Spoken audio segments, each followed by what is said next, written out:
On Saturday, Donald Trump went to Ohio, supposedly to campaign for J.D. Vance, a candidate for Senate who graduated from Yale Law School and now pretends to be as stupid as Donald Trump. I say supposedly because Donald Trump never campaigns for anyone except himself. But in that campaign rally speech, the stupidest man ever to win the Electoral College said this. They used to call me JD. They said maybe stupid. So I said to Doc Ronnie, you know, Doc Ronnie's now a great congressman in Texas. Great, very popular guy. I think he won by like 52 points or something. But he's now a great congressman. I said, Ronnie, I don't like when people call me stupid.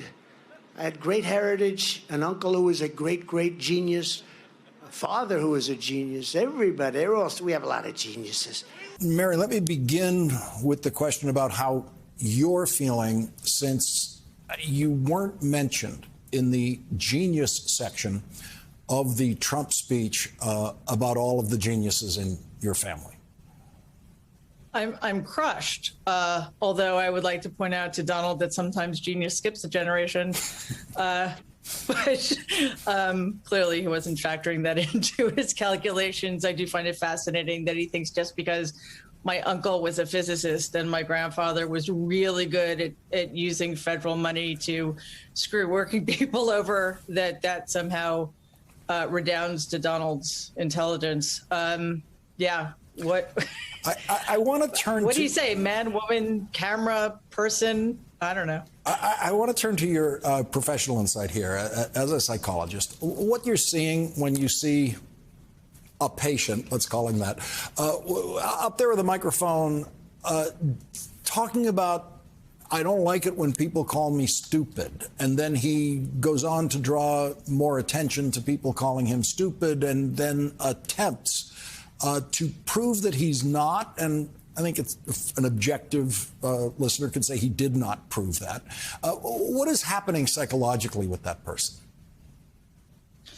I've often referred to Donald as a black hole of need, and it's never enough. Any compliments people give him, it's never enough to fill that void, partially because what they're saying isn't convincing to him because they're only saying what he wants them to hear.